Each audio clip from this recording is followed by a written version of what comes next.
let me emphasize that killing our children will not quell the anger of the Kenyan people. People are very angry with this administration. Abducting young people is not a solution. You must address the cause of the disquiet, of the discontent. Why are people aggrieved with this administration?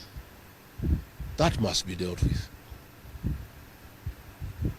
Abducting these children and killing them is not a solution.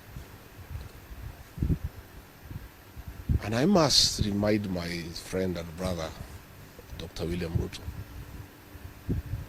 that since independence, no government has ever gone for children. This is the first administration in the history of this country to target children for repression and persecution.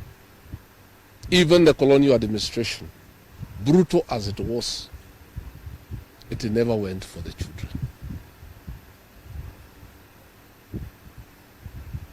And the question the president must address is simple. Why has everybody turned against you and the administration in only 2 years?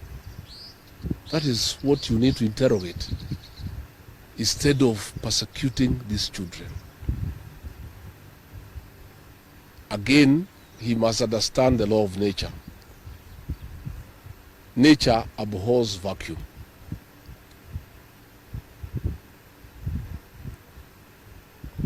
When you swallow the opposition and there is nobody to hold you to account,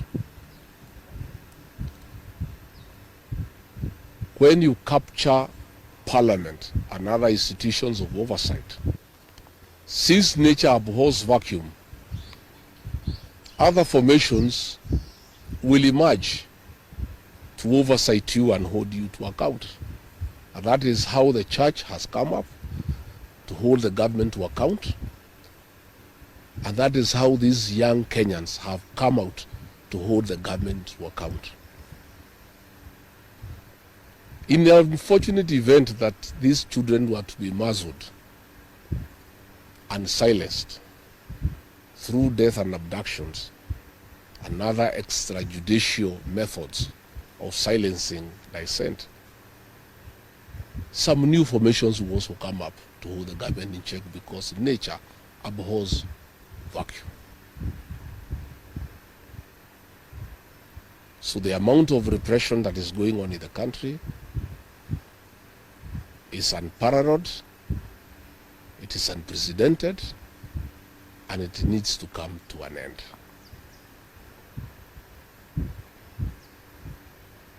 I have just learned we have a prayer meeting in Shamata Ward in Nyandarua tomorrow. We have a farm. The residents of that ward normally meets once in a year for prayers to close the year. We have prayers tomorrow.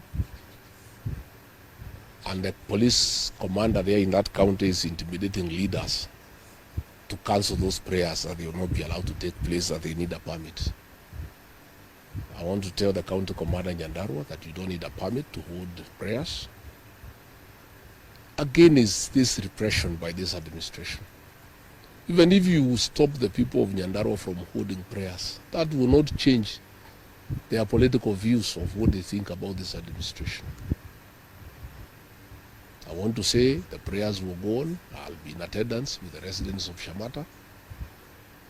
And if the police want to come and stop the prayers, they can go ahead. But that will just enrage the people even more. And those tactics of using police to stop prayers were tried by the previous administration. And the president knows how it worked out.